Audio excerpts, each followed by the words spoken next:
بسم الله الرحمن الرحيم.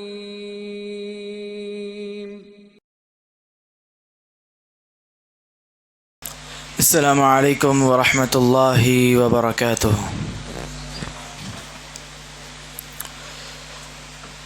أعوذ بالله من الشيطان الرجيم.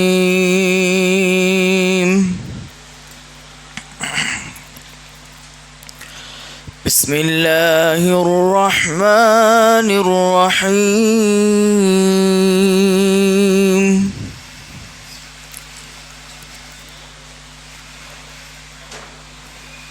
والضحى والليل إذا سجى ما ودعك ربك وما قلى وللآخرة خير لك من الأولى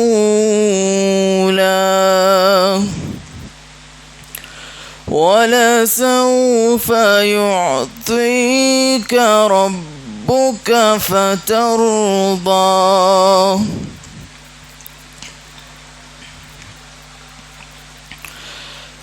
بسم الله الرحمن الرحيم.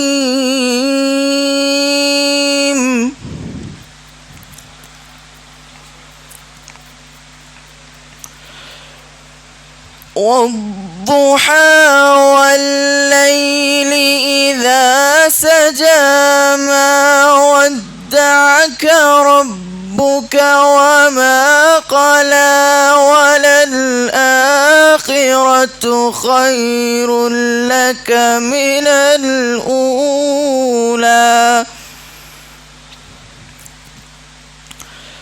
ولسوف يعطيك ربك فترضى.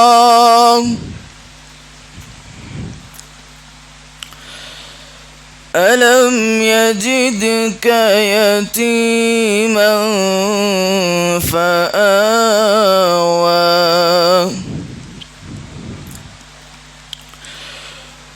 ووجدك ضالا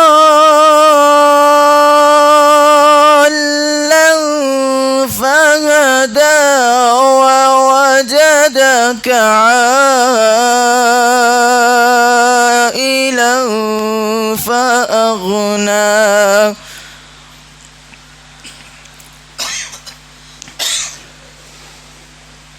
فأما اليتيم فلا تقهر وأما السائل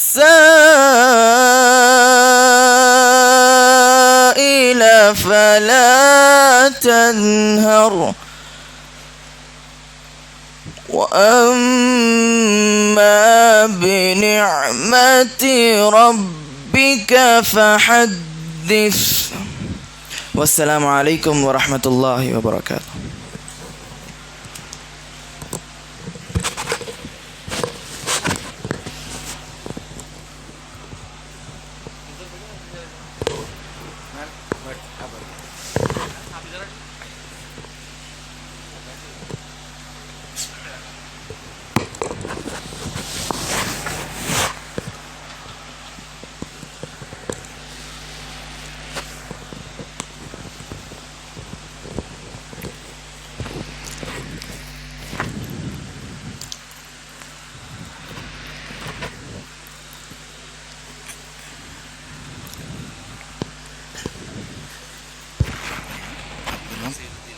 جی ظہیر الدین صاحب.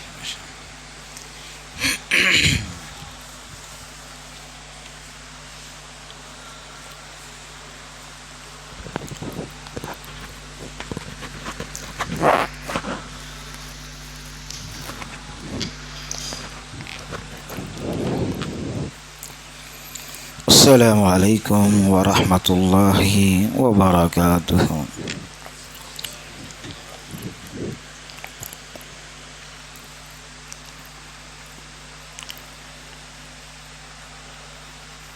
ان الحمد للہ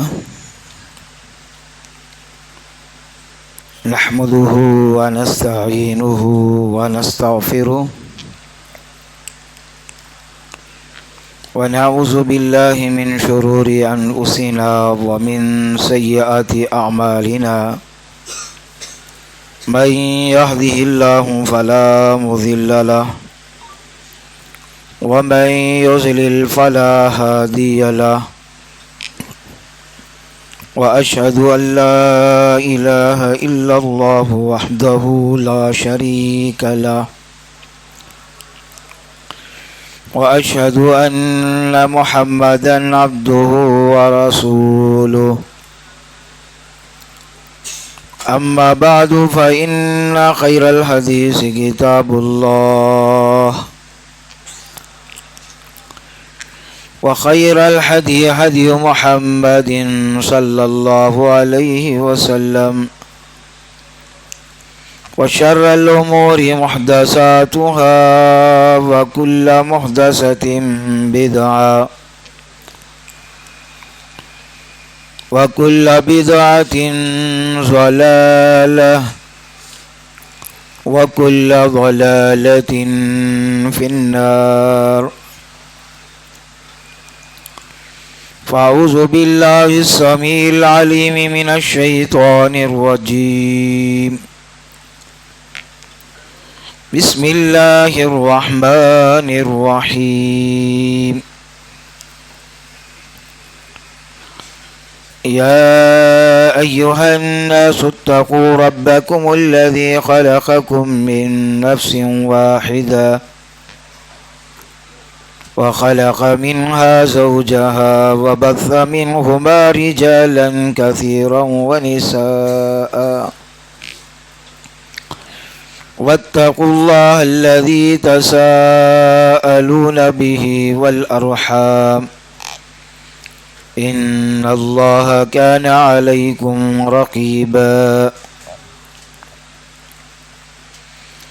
وقال تعالى يا أيها الذين آمنوا اتقوا الله حق تقاته ولا تموتن إلا وأنتم مسلمون.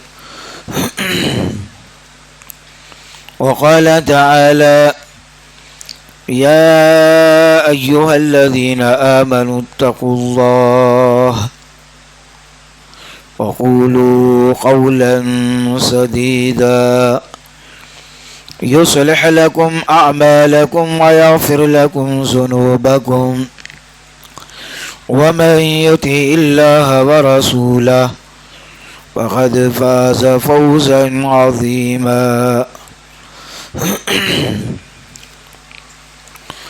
وقال تعالى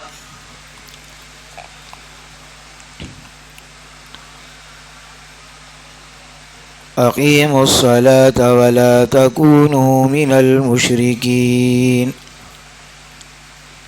وقال تعالى وأن المساجد لله فلا تدعوا مع الله أحدا. وقال تعالى لقد كان لكم في رسول الله أسوة حسنة. وقال النبي صلى الله عليه وسلم صلوا كما رأيتموني أصلي.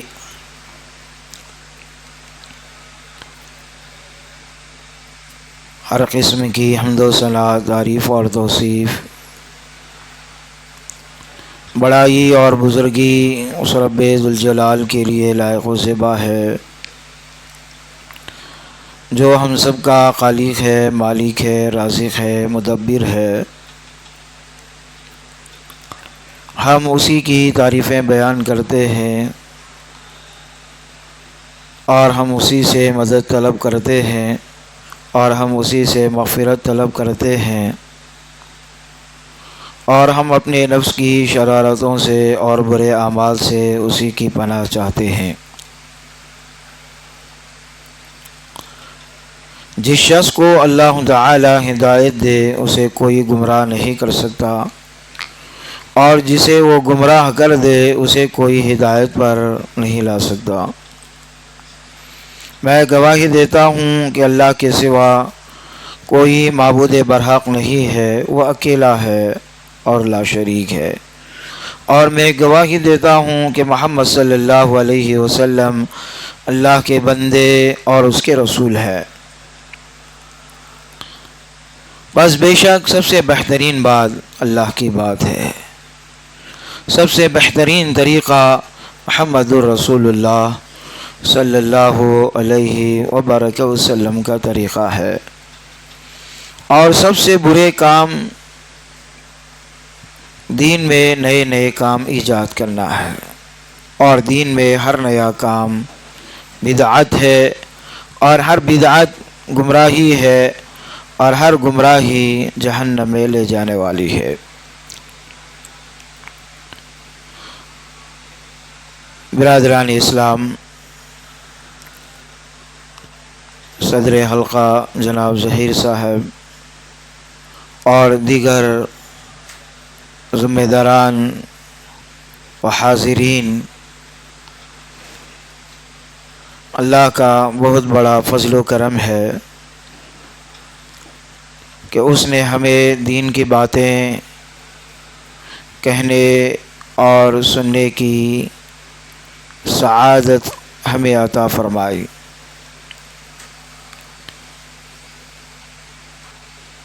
یہ ایسی محفل ہے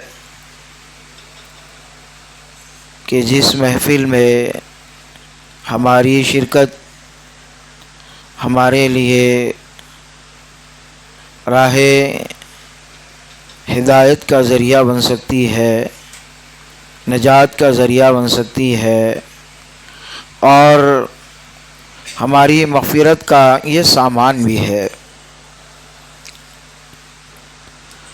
برادران اسلام، آج کی اس محفل میں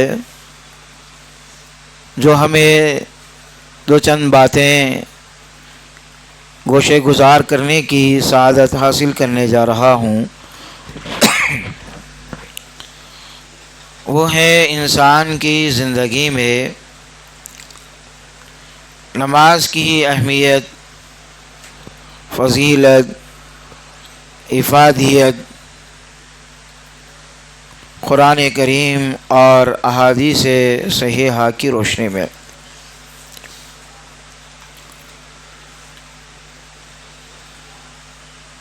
قرآن کریم میں اللہ تعالیٰ کا حکم ہے، فَذَكِّرْ إِن نَفَعَتِ الذِّكْرَىٰ سَيَذَّكَّرُ مَن يَخْشَىٰ وَيَتَجَنَّبُهَا الْأَشْقَىٰ۔ آپ نصیحت کیجئے، جو اللہ سے ڈرتا ہے اس کو یہ نصیحت فائدہ پہنچاتی ہے، اور جو بدبخت ہے وہ اس سے اجتناب کرتا ہے۔ تو اس لیے مجھ کہنے والے کو اور آپ سننے والوں کو اللہ تعالی عمل کی توفیق عطا فرمائے، ہمارے دلوں میں اللہ کا ڈر پیدا فرمائے۔ آپ سب کو یہ بات معلوم ہے تو کہ توحید جنت کی کنجی ہے۔ کنجی ہے بھائی آپ کے پاس؟ کنجی ہے گاڑی کی بتائیں۔ توحید جیسے جنت کی کنجی ہے، تو اس کے ساتھ اعمال اس کے دندان ہیں۔ نماز، روزہ، زکوٰۃ، حج، یہ اس کے دندان ہیں۔ یہ تو جس طرح سے بغیر دانت کے چابی نہیں کھلتی، تو مشکات کی حدیث ہمیں یہ بتاتی ہے کہ جہاں توحید پہ ہم عمل کر رہے ہیں وہیں اعمال صالحہ کو بجا لانا بہت ضروری ہے۔ بعض حضرات یہ سمجھتے ہیں کہ ہم توحید پرست ہیں، ہم شرک نہیں کرتے، ہمارے لیے جنت کی گارنٹی ہے۔ ہوتا کیا ہے، توحید کے بہانے بہت سارے ہمارے جو توحید کی خوش فہمی مبتلا ہے، بعض بزرگ، بعض جوان، بعض بچے نماز سے غفلت برت رہے ہیں۔ کیا توحید پہ ہم شرک تو نہیں کرتے، جنت کی گارنٹی ہے۔ لیکن ابھی میں نے ایک حدیث بتائی، جیسے توحید ضروری ہے ویسے آپ کے لیے اعمال بھی ضروری ہیں۔ اور ایک بات بھی یاد رکھ لیں کہ نماز بھی توحید میں شامل ہے، نماز بھی توحید میں شامل ہے۔ جو نماز نہیں پڑھتا وہ مشرک ہے۔ اب آپ بولیں گے نئی بات کہاں سے؟ نئی بات نہیں ہے، قرآن میں اس کا ذکر ہے۔ سورہ روم میں اللہ تعالی کا یہ فرمان ہے، اقیموا الصلاۃ، نماز کو قائم کرو، ولا تکونوا من المشرکین، مشرکوں میں سے مت ہو جاؤ۔ کیا بات معلوم ہوئی؟ یہ آیت سے یہ بات معلوم ہوئی کہ نماز بھی توحید ہے، اور جو نماز کو چھوڑتا ہے وہ مشرک ہے۔ وہ کیسے؟ جو آدمی نماز کو چھوڑتا ہے وہ گویا اپنی خواہشات پہ چلتا ہے، اور اللہ تعالی نے فرمایا ارأیت من اتخذ الہہ ہوا، کیا آپ نے اس شخص کو دیکھا جس نے اپنی خواہشات کو معبود بنا لیا؟ اللہ کا حکم ہے نماز پڑھو، اور آپ کا دل بول رہا ہے نماز نہیں جائیں گے۔ آپ کیا ہے، اللہ کے حکم کو چھوڑ دیے، آپ اپنے دل پہ، آپ اپنی مرضی پہ چلے، تو گویا اللہ کے حکم کو نظر انداز کر کے آپ اپنی مرضی کے مطابق چلے، یہی شرک ہے۔ ان الحکم الا للہ، ہم پر حکم کس کا چلے گا؟ اللہ کا حکم چلے گا۔ ہم اپنی مرضی پہ نہیں چلیں گے، ہم چلیں گے تو اللہ کی مرضی پہ چلیں گے، اللہ کے حکم پہ چلیں گے، اللہ کی خوشنودی کے لیے کریں گے۔ ہم کسی کو دکھاوے کے لیے نہیں، کوئی نہیں دیکھ رہا ہے تو نہیں کریں گے، ایسا نہیں۔ تو آئیے عزیزان گرامی، واضح طور پر یہ بات سامنے آئی کہ پورا اسلام دو حصوں پر مشتمل ہے۔ ایک حصہ زبان سے اقرار کرتے ہوئے دل کی تصدیق کر رہے ہیں، جس کو ہم عقیدہ کہہ رہے ہیں، اور اسلام کا ایک دوسرا حصہ اعضاء اور جوارح سے عمل کرنا ہے۔ اور نماز جو عمل ہے وہ ایمان میں اور عقیدے میں شامل ہے۔ وہ کیسے کہ ایمان کی 70 شاخیں وہ نہیں، بلکہ نماز ایمان میں شامل ہے۔ قرآن کریم میں اللہ تعالی نے فرمایا ان اللہ لا یضیع ایمانکم، بے شک اللہ تمہارے ایمان کو ضائع نہیں کرتا۔ یہاں نماز کو ایمان سے تعبیر کیا گیا، نماز کو ایمان سے تعبیر کیا گیا، یعنی بیت اللہ کی طرف رخ کر کے ہم جو نماز پڑھ رہے ہیں، ابھی ابتدائی اسلام میں 16-17 مہینے تک بیت المقدس کی طرف رک کر کے نماز پڑھ رہے تھے 16-17 مہینے تک۔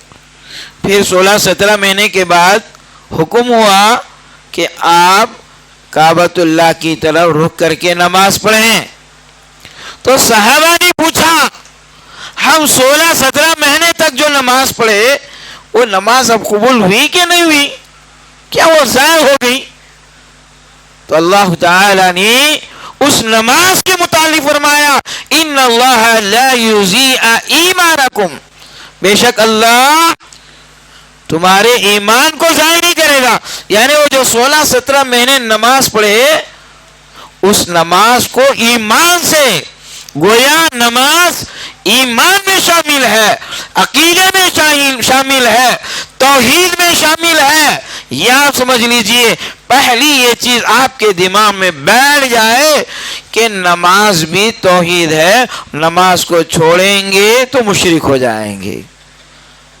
ماشاءاللہ ہماری جماعت کے احباب توحید پر مر مٹتے ہیں، شرک سے دور بھاگتے ہیں. اب ان کے دل میں اگر یہ بات بیٹھ جائے نماز چھوڑنا شرک ہے تو پھر کبھی یہ لوگ نماز نہیں چھوڑیں گے. یہ بات میں آج سمجھانے کی آپ کو کوشش کر رہا ہوں کہ قرآن کریم کے آیات اور احادیث سے یہ بات آپ کے سامنے آ گئی. شرک کی مذمت ایک الگ عنوان ہے، بہت لمبی تقریر چاہیے، لیکن آپ یہ سب چیزیں جانتے ہیں ماشاءاللہ، بخوبی جانتے ہیں، ایسا جانتے ہیں جیسے دن کی روشنی میں سوئی بھی گر جائے تو آپ جیسے دیکھ لیتے ہیں، ویسے آپ شرک سے جو ہے جانتے ہیں اور شرک سے دور بھاگنے کی کوشش کرتے ہیں. اللہ تعالی آپ کی اس جذبے کو قائم رکھے. آئیے عزیزان گرامی، اسلام میں جہاں بھی حکم ہے اس کے فائدے کی چیزیں بتائی گئیں، اس کے فضائل بتائے گئے، اور جو چیز نہیں کرنا ہے اس کی وعید، اس کی مذمت، اس پر سزا.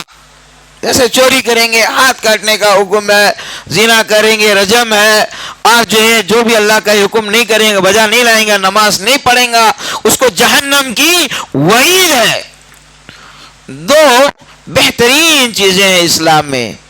پہلی چیز ہے نماز پڑھیں گے تو کیا فائدہ ہوگا، چھوڑیں گے تو کیا نقصان ہوگا. یہی بہت اہم چیز ہے. یہ آپ جان لیں گے تو انعامات کو حاصل کرنے کی کوشش کریں گے اور جو وعید ہے اس سے بچنے کی کوشش کریں گے. اور آپ دیکھتے ہیں کہ امریکن کنٹریز بہت ڈیولپ ہیں، بہت ترقی یافتہ ہیں. کیوں بھائی ترقی یافتہ ہیں؟ کسی بھی آدمی کو بولے ایک کام کرو بولے تو انہیں بولا اس میں پرافٹ کیا ہے، پوچھتا ہوں. بغیر پرافٹ کے نہیں کرنا چاہ رہا، انہیں وقت بھی ضائع نہیں کرنا چاہ رہا. کوئی کام کرے تو پرافٹ دیکھنا چاہ رہا، کیا پرافٹ ہے، کیا نفع ہے، کیا فائدہ ہے، تو وہ دیکھ کے کرنا چاہ رہا. اس لیے وہ ملک کنٹری کا ترقی کر رہا ہے. مسلمان ترقی اس لیے کرتے ہیں کہ یہ اسلام ان کو یہ حکم دیتا ہے کہ تم یہ نیکی کرو تو آپ کو اتنا بڑا اجر، یہ نیکی کرو آپ کو اتنا بڑا اجر ملے گا. اگر آپ ان فرائض کو چھوڑ دیں گے تو آپ کو جو ہے بہت بڑی وعید ہے. اسلام کے 5 بنیادی ارکان ہیں، ان میں سے ایک رکن نماز ہے. ایک رکن بھی چھوڑ دیں گے تو کیا ہو جائے گا، وہ دائرہ اسلام سے خارج. تو اس میں سے ایک اہم رکن، توحید کے بعد کا سب سے اہم رکن کون سا ہے؟ نماز کا ہے. بعض لوگ ہیں صرف نماز کے پیچھے پڑتے ہیں، توحید میں کھوکھلے ہیں. توحید میں کھوکھلے کا مطلب شرک کرتے ہیں، 11ویں اور جو دیگر چیزیں حرام چیزیں کھا لیتے ہیں. اب سب حرام کھا لیے کے بعد اب نماز پڑھے تو کیا فائدہ؟ عبادات کی قبولیت حلال چیزوں پہ ہوتی ہے. تو اس لیے ان کو آپ یہ سمجھانے کی کوشش کرتے ہیں پہلے توحید بعد میں نماز. جہاں توحید کی بہت بڑی اہمیت ہے، ویسے ہی نماز کی بھی بہت بڑی اہمیت ہے۔ توحید سے جنت ملتی ہے، شرک سے جہنم۔ نماز پڑھیں گے تو آپ کو جنت ملے گی، اور جو ہے نماز نہیں پڑھیں گے تو پھر جہنم کی وعید قرآن میں جگہ جگہ بیان کی گئی ہے۔ جیسے آپ توحید کو سمجھے ہیں ویسے ہی نماز کو بھی سمجھیے۔ اب آئیے چند باتیں میں آپ کو بتانے جا رہا ہوں کہ نماز چھوڑنے پر کتنی بڑی وعید ہے۔ اللہ اکبر۔ ترمذی کا ایک اثر یوں موجود ہے، عبداللہ بن شفیق تابعی ہیں، وہ کہتے ہیں کہ صحابہ کرام اعمال میں سے کسی عمل کے چھوڑنے کو کفر قرار نہیں دیتے تھے، لیکن نماز کو چھوڑ دیتے تو اس کو کافر سمجھتے۔ کتنی بڑی بات ہے۔ عمر فاروق رضی اللہ تعالیٰ عنہ فرماتے ہیں لا حظ فی الاسلام لمن لا صلاۃ لہ، جو نماز نہیں پڑھتا اس کا اسلام میں کچھ بھی حصہ نہیں ہے۔ اور ایک روایت نہیں آتا ہے لا ایمان لمن لا صلاۃ لہ، جو نماز نہیں پڑھتا ہے اس کے ایمان کا کوئی اعتبار نہیں۔ کون کہہ رہے ہیں؟ امیر المؤمنین عمر فاروق رضی اللہ تعالی عنہ۔ اللہ اکبر۔ ابن مسعود رضی اللہ تعالی عنہ کہتے ہیں من لم یصلی فلا دین لہ، جو نماز نہیں پڑھتا ہے اس کے دین کا کوئی اعتبار نہیں۔ اللہ اکبر۔ تو یہ ساری باتیں یہ بتاتی ہیں، ایسے بہت سارے اقوال ہیں، تو اس سے یہ بات معلوم ہوتی ہے کہ نماز کی بہت بڑی اہمیت ہے، اس لیے کہ ہر دن 5 وقت ہمیں یہ نماز ادا کرنی ہے، اور ہر مسلمان کو ادا کرنی ہے، ہر حال میں ادا کرنی ہے۔ دیگر ارکان، روزہ ہے، تندرست ہے تو ٹھیک، بیمار ہے تو کفارہ دیا جا سکتا ہے۔ زکوٰۃ، آپ کے پاس مال نصاب کو پہنچا ہے تو زکوٰۃ دیں گے، ورنہ وہ آپ کے لیے ضروری نہیں رہا۔ حج، اتنا مال اور صحت ہے کہ آپ وہاں تک پہنچ سکتے ہیں تو فرض ہے، اگر آپ کے پاس مال نہیں ہے، صحت نہیں ہے تو پھر وہ بھی آپ کے اوپر فرض نہیں ہے۔ لیکن نماز ہر حال میں ہر وقت آپ کے لیے ادا کرنا ہی کرنا ہے، چاہے آپ تندرست ہو یا بیمار ہو، چاہے آپ تندرست ہو یا بیمار ہو، آپ کو ہر حال میں نماز پڑھنا ہے۔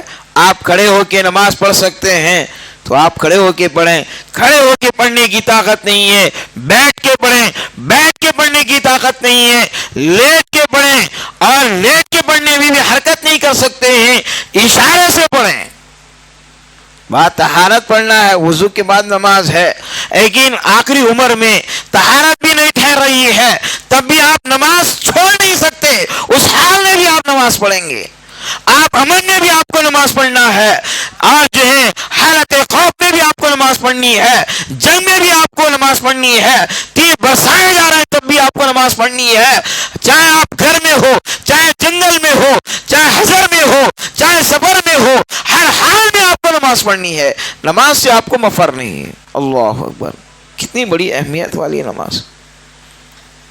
آئیے عزیزان گرامی، جب نماز آپ کو ہر حال میں پڑھنی ہے تو اس کی بھی اتنی اہمیت، اتنی فضیلت بھی، اتنا انعام بھی آپ کو رکھا گیا ہے۔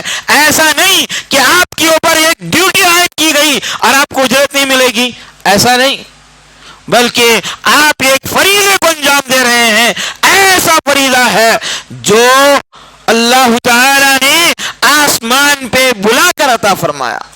تمام فرائض دنیا میں، لیکن نماز کا فریضہ آسمان پہ آپ کو تحفتاً دیا گیا۔ اور نماز ایک ایسی عبادت ہے جو ہر پیغمبر کی امت میں نماز ہی ہے، کوئی امت ایسی نہیں ہے جس میں نماز نہ ہو. حتیٰ کہ آپ کو جب معراج پہ بلایا گیا 50 نمازوں کا تحفہ ملا. حدیث بہت طویل ہے، مفہوماً میں آپ کو ذکر کر رہا ہوں. تجربہ کار نبی موسیٰ علیہ السلام سے ملاقات ہوئی تو موسیٰ علیہ السلام نے کہا میری امت 2 وقت کی نماز نہیں ادا کر رہی ہے، آپ کی امت 50 وقت کی امت کیسے ہو، 50 نمازیں کیسے ادا کرے گی؟ ان امتک لا تطیق. صحیح بخاری کی روایت ہے کہ بے شک آپ کی امت اس کی طاقت نہیں رکھتی ہے، جائیں کم کرا کے لے آئیں. اللہ اکبر. اللہ کے نبی محمد رسول اللہ صلی اللہ علیہ وسلم اللہ کے پاس گئے اور جو ایک تخفیف کرا کر لے آیا. مشہور بات ہے کہ 10 کم ہو گئے پھر گئے، 10 کم ہو گئے پھر گئے، پھر 10 پھر گئے، پھر 10 کم، پھر 5 وقت کی نماز رہ گئی. پھر بھی موسیٰ علیہ السلام نے یہی مشورہ دیا ان امتک لا تطیق، بے شک آپ کی امت طاقت نہیں رکھتی ہے، جائیں کم کرا کے لے آئے. اللہ کے نبی صلی اللہ علیہ وسلم نے فرمایا مجھے شرم آتی ہے کہ میں اس سے بھی زیادہ کم کرا سکوں، لیکن 5 نمازیں رہیں، 50 نمازوں کا جو ہے ثواب دیا جا رہا ہے. اتنا بڑا انعام، اتنا بڑا انعام کسی امت میں نہیں رکھا گیا، اس امت میں رکھا گیا. اور اس امت کے لیے جہاں ایک فریضہ، جہاں 1-2 وقت کی نمازیں دوسری امتوں میں تھی، اس امت میں 5 وقت کی نمازیں رکھی گئی، لیکن 5 وقت کی نمازیں 50 نمازوں کے برابر ثواب ملیں گے. سبحان اللہ. ایک نماز پڑھ رہے ہیں آپ کو 10 نمازوں کے برابر ثواب. اتنا بڑا ثواب کوئی دے سکتا ہے؟ اتنا بڑا ثواب. اللہ اکبر. 5 وقت کی نماز آپ پڑھیں گے، 50 وقت کی نماز پڑھنے کا آپ کو ثواب مل رہا ہے. سبحان اللہ. تو لہذا تو یہ جو فریضہ ہے اتنا اہم فریضہ ہے کہ اس کی اہمیت اتنی مسلمہ ہے کہ اللہ کے نبی صلی اللہ علیہ وسلم نے فرمایا من غدا الى المسجد او راح اعد اللہ له فی الجنہ. جو شخص صبح کے وقت مسجد کی طرف جاتا ہے نماز کے لیے یا شام میں جاتا ہے، اللہ اس کے لیے جنت میں میزبانی کرتا ہے.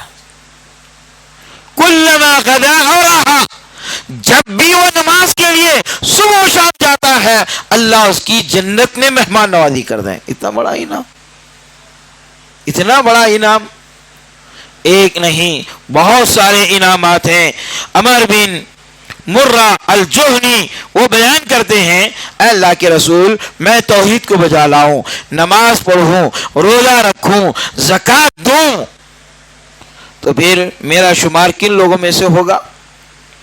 تو اللہ کے نبی صلی اللہ علیہ وسلم نے فرمایا من الصدیقین والشہداء، آپ کا شمار صدیقین میں سے، شہداء میں سے ہوگا. سبحان اللہ. اتنا ہی نہیں اور بھی بہت سارے فضائل ہیں کہ ایک صحابی ہیں انس بن مالک رضی اللہ تعالیٰ عنہ، وہ بیان کرتے ہیں کہ نبی کریم صلی اللہ علیہ وسلم کے پاس بیٹھے ہوئے ہیں، ایک شخص آیا عرض کرنے لگا اے اللہ کے رسول مجھ سے گناہ سرزد ہو گئے، ایسا گناہ سرزد ہو گیا کہ مجھ پر آپ حد جاری کر دیں. اللہ کے نبی صلی اللہ علیہ وسلم نے فرمایا کیا گناہ کیے؟ وہ بیان کیا. آپ نے فرمایا پھر وہ حد جاری کرنے کے لیے کہا. آپ نے فرمایا آپ نے کیا گناہ کیا؟ کہا ایسا گناہ ہو گیا، حد جاری فرمائے. اللہ کے نبی صلی اللہ علیہ وسلم نے فرمایا الیس قد صلیت معنا، کیا آپ نے ہمارے ساتھ نماز نہیں پڑھی؟ اس نے کہا نعم، ہاں. فإن اللہ قد غفر لك ذنبك، کہا تو نے نماز پڑھی، اللہ نے تیرے گناہ کو معاف کر دیا. انسان ہے، خطائیں ہوتی ہیں، غلطیاں ہوتی ہیں، لیکن کچھ صغیرہ ہوتی ہیں کچھ کبیرہ ہوتی ہیں. صغیرہ گناہ عبادات کی وجہ سے معاف ہو جاتی ہیں، کبیرہ گناہ اس پر جو ہے توبہ کرنا پڑتا ہے. یہاں دیکھیں انسان سے کچھ جو ہے کہ غلطی ہو گئی، آپ نے فرمایا نماز پڑھ لیا آپ کے گناہ معاف ہو گئے. وضو کرتے ہیں آپ کے گناہ جھڑ جاتے ہیں، نماز پڑھتے ہیں آپ کے گناہ معاف ہو جاتے ہیں۔ تو عزیزان گرامی ایسی بہت ساری روایات ملتی ہیں، میں اختصار کر کے چل رہا ہوں تاکہ میں 5 سے 10 منٹ میں اپنی بات کو سمیٹ لوں۔ آئیے عزیزان گرامی، نماز پڑھنے والے آدمی کو بھی حاجی کے برابر ثواب ملے گا۔ اللہ کے نبی صلی اللہ علیہ وسلم نے فرمایا جو شخص گھر سے وضو کر کے مسجد کے لیے جاتا ہے اور فرض نماز ادا کرتا ہے فَأَجْرُهُ كَأَجْرِ الْحَاجِّ الْمُحْرِمِ، اس کا ثواب ایسا ہے جیسے کہ حاجی حج کر لیتا ہے۔ تو میرے عزیز بھائیوں، بہت سارے لوگ ہیں ہمارے پاس طاقت نہیں ہے کہ ہم حج کر سکیں، لیکن آپ کے پاس اتنی طاقت ہے کہ آپ نماز پڑھ سکیں، تو آپ نمازیں تو پڑھتے رہیے، آپ کو حج کے برابر اللہ تعالیٰ ثواب دے گا۔ اس کا یہ مطلب نہیں ہے ہم نماز پڑھ لیے اب حج کو جانے کی ضرورت نہیں، پیسے آئے تو، ایسا نہیں ہے۔ پیسے آنے کے بعد حج کرنا پڑ جائے، لیکن بعض نوافل ایسے ہیں جو حج کے برابر آپ کے ثواب کو پہنچا دیتے ہیں۔ یہ انعام ہے، یہ اللہ کی طرف سے فضل ہے۔ جیسے اشراق کی نماز پڑھ لیتے ہیں تو آپ کو جو ہے عمرہ اور حج کے برابر ثواب ہے، تو آپ کریے، سبحان اللہ۔ تو نماز پڑھنے میں آپ کے اتنے بڑے بڑے اجر رکھے ہوئے ہیں، اور نماز سے آپ غفلت برت رہے ہیں۔ کیوں غفلت برت رہے ہیں؟ اس لیے کہ میں توحید پر ہوں، میں تو جنت میں جاؤں گا۔ نہیں میرے عزیز بھائیوں، نماز سے سستی نہیں کرنا، نماز میں غفلت نہیں برتنا چاہیے۔ اس سلسلے کی ایک اور روایت بھی ہے کہ جہاں اس بات کا ذکر ہے جنت کا جہاں وعدہ کیا گیا، وہیں اس بات کا بھی ذکر ہے ایک اور روایت میں کہ ایک صحابی بیان کرتے ہیں، جریر بن عبداللہ، وہ یہ بیان کرتے ہیں اللہ کے نبی صلی اللہ علیہ وسلم نے فرمایا کہ تم 14ویں رات کے چاند کو دیکھنے میں جس طرح تکلیف محسوس نہیں کرتے، اسی طرح قیامت کے دن مومن لوگ اللہ کو دیکھنے میں کچھ بھی تکلیف محسوس نہیں کریں، اور مومن لوگ اللہ کو دیکھیں گے، شرط یہ ہے کہ وہ نماز میں سستی نہ کریں۔ یہ ہے اہم بات۔ کیا آپ اللہ کا دیدار نہیں کرنا چاہیں گے؟ ہر آدمی کو یہ خواہش ہوگی ہم اللہ کا دیدار کریں، اللہ کو دیکھیں۔ ارے معمولی کوئی ہیرو آتا ہے تو مرتے ہیں، کوئی منسٹر آیا تو مٹتے ہیں، یہاں تو ایسی چیز کا ذکر ہے کہ جنتی آدمی کو جنت میں ڈال دیا جائے گا، جنت میں ڈال دیا جائے گا، جنت کی نعمتوں سے وہ فیضیاب ہوتا رہے گا۔ ایک نعمت کہا تو اور نعمت، اور ایک نعمت تو اور ایک نعمت، لیکن جنتی آدمی جب رب کا دیدار کرے گا جنت میں، پھر اس کے بعد کسی نعمت کی اس کو خواہش نہیں ہوگی۔ ایسا دیدار ہے۔ یہ رب کا دیدار کس کو ہوگا؟ مومن لوگوں کو ہوگا، نمازی آدمیوں کو ہوگا۔ اگر آپ لوگ نماز میں سستی کریں گے تو کہاں سے ہوگا؟ تو اس روایت میں اس بات کا بھی ذکر ہے کہ فجر اور عصر کا بھی ذکر ہے۔ اس کے بعد اللہ کے نبی صلی اللہ علیہ وسلم نے یہ آیت پڑھی، وَسَبِّحْ بِحَمْدِ رَبِّكَ قَبْلَ طُلُوعِ الشَّمْسِ وَقَبْلَ غُرُوبِهَا، یعنی نماز فجر اور نماز عصر میں سستی نہ کرو، تب جا کے رب کا دیدار ہوگا۔ جہاں رب کے دیدار کا ذکر آیا، ان نمازوں میں سستی نہ کرنے کی تعلیم دی۔ آپ نماز پڑھیں گے جہاں رب کا دیدار نصیب ہوگا، وہیں پیارے حبیب کی رفاقت بھی نصیب ہوگی صلی اللہ علیہ وسلم۔ ربیعہ بن کعب رضی اللہ تعالی عنہ اللہ کے رسول کی خدمت میں رہتے تھے، وضو کے لیے پانی لاتے، قضاء حاجت کے لیے پانی لاتے تھے۔ اللہ کے نبی صلی اللہ علیہ وسلم ان کی خدمت سے خوش ہو کے فرمانے لگے، اے ربیعہ سلینی، آپ مجھ سے سوال کرو، کچھ مانگنا چاہتے ہو تو مانگو، آپ میری اتنی خدمت کر رہے ہیں۔ خوش ہو کے آپ جو ہے کیا سوال کیے۔ تو ربیعہ بن کعب اسلمی رضی اللہ تعالیٰ عنہ کہتے ہیں کہ آپ جنت میں بالا خانوں میں ہوں گے اور ہم نیچے، کیسے ہم وہاں آپ کا دیدار کریں گے؟ میری خواہش ہے کہ میں آپ کا دیدار کروں، آپ کے ساتھ رہوں۔ تو اللہ کے نبی صلی اللہ علیہ وسلم نے فرمایا فَأَعِنِّي عَلَى نَفْسِكَ بِكَثْرَةِ السُّجُودِ، کثرت سے نماز پڑھو، کثرت سے نماز پڑھو۔ نماز کثرت سے پڑھیں گے تو جنت میں پیارے حبیب محمد رسول اللہ صلی اللہ علیہ وسلم کی رفاقت آپ کو نصیب ہوگی۔ سبحان اللہ، اتنا بڑا انعام اور کیا چاہیے آپ کو؟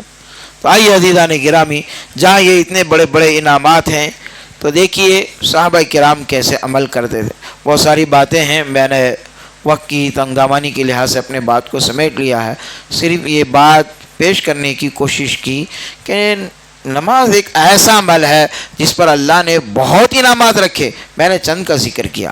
اب دیکھیے صحابہ کیسے جذبہ تھا، کیسے جذبہ تھا۔ ام حبیبہ رضی اللہ تعالی عنہا بیان کرتی ہیں اللہ کے نبی صلی اللہ علیہ وسلم نے فرمایا من صلی اثنتین عشرۃ رکعۃ فی یوم ولیلہ بنی لہ بہ بیت فی الجنہ، جو شخص دن اور رات میں 12 رکعت سنت پڑھے گا اللہ اس کے لیے جنت میں محل بنائیں گے۔ یہ حدیث اللہ کے نبی صلی اللہ علیہ وسلم کے زبانی کون سنے؟ ام حبیبہ رضی اللہ تعالی عنہا سنی۔ وہ کہتی ہیں جب سے میں نے پیارے حبیب کے زبانی یہ کلمات سنے اس وقت سے مرتے دم تک 12 رکعت سنت میں نے اپنی زندگی میں کبھی نہیں چھوڑے۔ ایسا جذبہ ہونا چاہیے، یہ چیز ہے۔ پھر اس کے بعد انبسا کہتے ہیں جب سے میں نے ام حبیبہ رضی اللہ تعالیٰ عنہ سے یہ خوشخبری سنی نماز کی تو میں نے بھی اپنی زندگی میں کبھی 12 رکعت سنت نہیں چھوڑے۔ اس کے بعد عمر بن عاص کہتے ہیں میں نے انبسا سے یہ بات سنی جب سے میں نے کبھی 12 رکعت سنت اپنی زندگی میں نہیں چھوڑی۔ نعمان بن سالم کہتے ہیں جب سے میں نے عمر بن عاص سے یہ بات سنی کبھی میں نے اپنی زندگی میں 12 رکعت سنت نہیں چھوڑی۔ اللہ اکبر، یہ تھے ہمارے سلف صالحین۔ سنت پڑھ رہے ہیں تو آپ کو جنت میں محل بنایا جا رہا ہے، اس کو چھوڑنے کے لیے تیار نہیں ہے، ایسا جذبہ تھا۔ تو اس جذبے کے تحت آپ کو عمل کرنا چاہیے۔ یہ جذبہ اس وقت آتا جب آپ اخلاص سے نماز پڑھیں گے، دکھاوے کے لیے نہیں، عبادت سمجھ کے کریں گے، عادت سمجھ کے نہیں جائیں گے۔ بھائی ابھی ایک نمازوں کو نہیں جائیں گے، عادت چھوٹ جاتی، نہیں، عادت نہیں، عبادت ہے۔ آپ عبادت سمجھ کے کریں، اللہ کو خوش کرنے کے لیے، لوگوں کو خوش کرنے کے لیے نہیں۔ گھر والے کیا بولتے گی، دوستاں کیا بولتے گی، پڑوسی کیا بولتے گی، نماز کو نہیں گئے تو ہاں میں یہیں ٹھہرا رہا، ٹوپی لگا لے کے ٹھہرا ہوں، ارے کیا بھائی آدھا ہوگی نماز کو نہیں جاتے، کیا بولیں گے، چلو جائیں گے بازو میں مسجد ہے، ہاں پڑھ لیں گے۔ ایسا نہیں چلے گا، لوگوں کے لیے نہیں، خالص اللہ کے لیے نماز، خالص اللہ کے لیے بجا لانا۔ جو آیت میں نے پڑھی وَأَنَّ الْمَسَاجِدَ لِلَّهِ فَلَا تَدْعُوا مَعَ اللَّهِ أَحَدًا، یہ اخلاص کی سب سے بڑی دلیل ہے۔ مساجد یہ اللہ کے لیے ہے، اس میں اللہ کے سوا کسی اور کو نہیں پکارنا چاہیے۔ آپ عشاء کی نماز پڑھیں، کس کے لیے پڑھے بھائی نماز؟ اللہ کے لیے پڑھیں۔ اگر کوئی بولے میں عشاء کی نماز جو ہے کہ 4 رکعت ادھر رک کر کے پڑھ کے 1-2 رکعت ادھر صلاۃ غوثیہ بول کے پڑھا، بندے کی نماز ہوتی کیا؟ فوری سمجھ میں آتا عبادت اللہ کے لیے ہوتی ہے بھائی، نماز کس کے لیے بھی نہیں ہوتی، یہ بات جلدی سمجھ میں آتی۔ لیکن وہی اگر جو ہے یا اللہ بولو یا رب بولو تو ہم یہ تو بول رہے ہیں، لیکن یا عبد القادر جیلانی نہ کو بولو، ارے کیا ہوتا بھائی، ہم ان کو قریب سمجھ کے پکار رہے ہیں، یہ بھی عبادت ہے لیکن وہاں نہیں سمجھ میں آ رہا۔ نظر عبادت، نیاز عبادت، 11ویں یہ جو کر رہے ہیں یہ جو کیا ہے، یہ نظر و نیاز عبادت تھی، اللہ کے لیے تھی، بندے کے لیے کر رہے ہیں، تو عبادات کو بندوں کی طرف پھیرنا شرک ہے، یہ نہیں سمجھ فجر قوم. یہ جو غلطی کر رہے ہیں، شرک کر رہے ہیں، وہ اس لیے کر رہے ہیں کہ یہ شرک نہیں سمجھ رہے ہیں یہ اللہ سے قریب کریں گے. ہمارے باپ دادا سے کرتے ہوئے آئے، ہمارے جو ہے کیا پڑوسی آئے، ہمارے مولوی ملا ایسا بولے. جہاں یہ شرک میں ایسا لوگ کر رہے ہیں، نماز میں بھی ایسی ہی کچھ گڑبڑ یہی بزرگ ملا مولوی صوفی کر رہے ہیں. یہ بات ہی بتانا مجھے ضروری ہے. جہاں نماز اللہ کے لیے پڑھنا ضروری ہے، طریقہ بھی نماز، طریقہ نماز بھی محمد صلی اللہ علیہ وسلم کے مطابق ہونا. کیوں؟ لقد كان لكم في رسول الله اسوة حسنہ. ہمارے لیے ہر چیز میں نمونہ کون ہے؟ محمد الرسول اللہ صلی اللہ علیہ وسلم. کلمہ پڑھ رہے ہیں ہم کیا؟ لا الہ الا اللہ محمد الرسول اللہ. نماز کس کو ملی؟ محمد صلی اللہ علیہ وسلم کو معراج پہ بلا کے. محمدی نماز ہونا کہ حنفی ہونا، شافعی ہونا، مالکی ہونا؟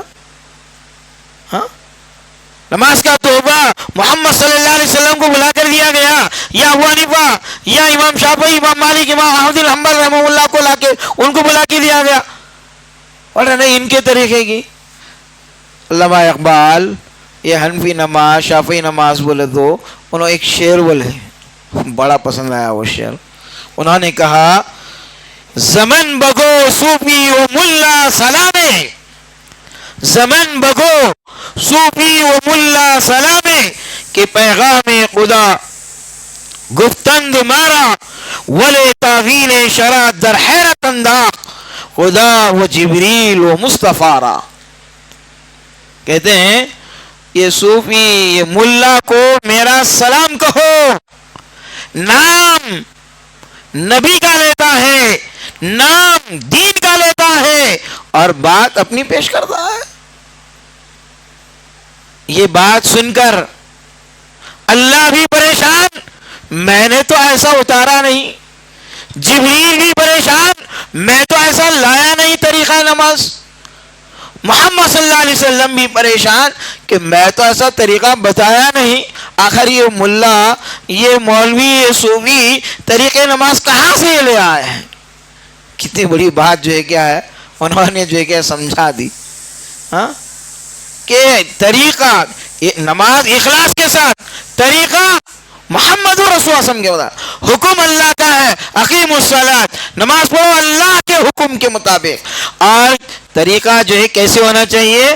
محمد الرسول اللہ صلی اللہ علیہ وسلم کے طریقے کے مطابق نماز ہونی چاہیے. آپ نماز پڑھ رہے ہیں لیکن میں جیسے بھی چاہے پڑھ لیتا ہوں. بعض منکرین حدیث ہیں، اس میں کیٹیگری ہے بہت سارے. بعض لوگ 2 وقت کی نماز بولتے ہیں، بعض بولتے ہیں نمازی نہیں ہے، بعض پڑھے تھے نماز جدھر بھی چاہے رخ کرو نماز ہو جاتی، سب طرف اللہ ہے. تو یہ سب پوری بہکی باتیں کرتے ہیں. کیوں؟ پہلی بات تو عربی میں نماز کو صلاۃ کہتے ہیں. صلاۃ کے معنی متعین کون کرنا؟ ڈکشنری کرنا یا قرآن کرنا یا حدیث کرنا؟ کون کرنا؟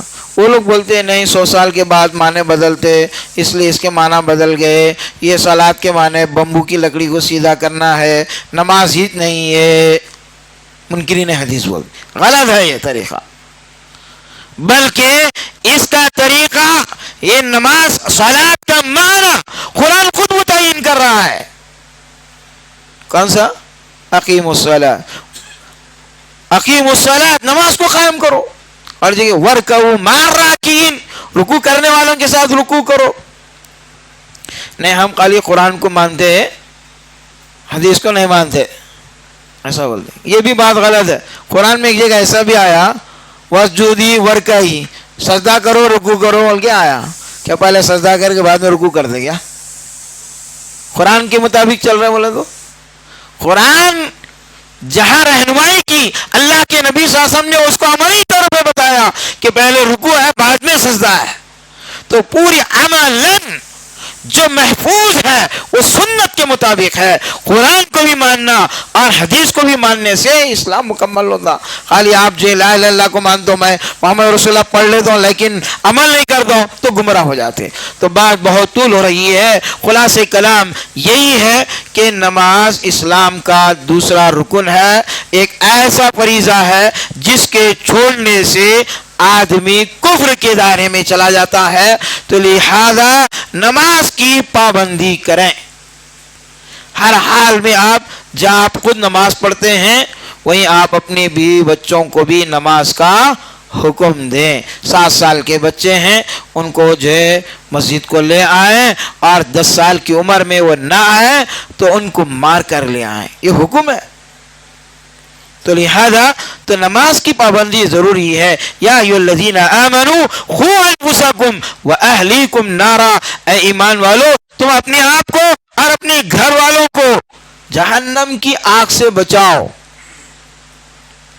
نماز کا ٹائم ہو گیا، الصلاۃ خیر من النوم. آپ نماز کو چلے گئے، باپ نماز کو چلے گا، بیوی بچے گھر میں سو رہے ہیں. ہاں گھر میں آگ لگی ہے تو کیا کرتے ہیں؟ باپ اکیلے سب چلے جاتے ہیں. بیوی بچوں سے محبت نہیں ہے کیا؟ ہاں ہر ایک کو جو ہے اپنی بیوی سے محبت ہے، اپنے بچوں سے محبت ہے. گھر میں آگ لگی ہوئی ہے، آپ اکیلے بچ کے تو نہیں جاتے. تو جس طرح آپ اکیلے نماز کو جا رہے ہیں وہیں بیوی اور بچوں کو بھی نماز کو اٹھائیں، نماز کی پابندی کرائیں، نماز پڑھائیں. اگر آپ جو خود پڑھ لیے تو پھر یہی لوگ آپ کو بھی جہنم میں کھینچ کے لے جائیں گے. باتیں بہت ساری ہیں. جو نماز نہیں پڑھتے تو فویل للمصلین، نماز کی وعید سنائی گئی. فی جنات یتساءلون، جنتی اور جہنمی لوگوں کا مکالمہ بھی موجود ہے کہ جہنم میں کیوں آئے؟ تو کہہ رہے ہیں کہ قالوا لم نکن من المصلین، ہم دنیا میں نماز نہیں پڑھتے تھے. اللہ اکبر. دیکھو جہنم یہ معمولی چیز نہیں ہے. تو لہذا آپ لوگ جو ہے کیا ہے جہنم کو معمولی نہ سمجھیں. آپ جو ہے انعام جنت ہے اور وعید اور سزا جہنم ہے، اور ایک عمل ہے نماز. آخر میں ایک حدیث آپ کو بتانا ضروری سمجھتا ہوں کہ جہاں خواتین کے لیے ایما امرأۃ صلت خمسها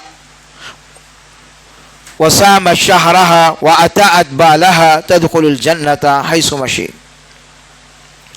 جو عورت 5 وقت کی نماز پڑھتی ہے، رمضان کے روزے رکھتی ہے، اپنے شوہر کی اطاعت و برداری کرتی ہے، وہ جنت کے جس دروازے سے چاہے داخل ہو جائے. اللہ اکبر. اللہ کا بھی حق ادا کرو، بندوں کا بھی حق ادا کرو. شوہر کی بندگی میں اللہ کو مت بھولو. شوہر پیارا ہے، آپ جو ہے نماز چھوڑ رہے ہیں، یا شوہر کو بیوی پیاری ہے، آپ جو ہے اس کی محبت میں نماز چھوڑ رہے ہیں. نہیں، پہلے اللہ کا حق ادا کرو، پھر بیوی کا بھی حق ادا کرو. آپ یہ سمجھو کہ یہ پیدا کرنے والے رب کا حق ادا نہیں کر رہے ہیں، کل میرا کیا حق ادا کریں گے؟ جی یہ بچہ بیٹا یا بیٹی کیا حق ادا کر دے؟ پہلے لاؤ اللہ کے دربار میں بیوی کو، بیٹے کو، بیٹی کو اللہ کے سامنے جھکاؤ.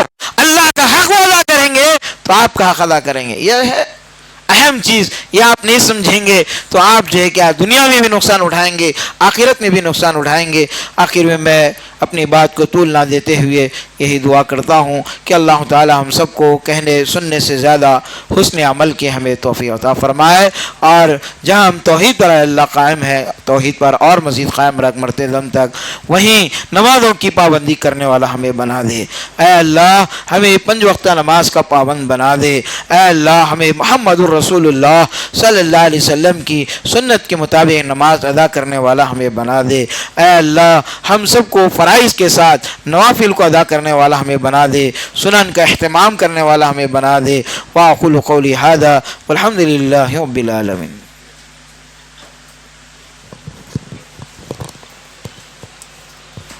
سوال ہے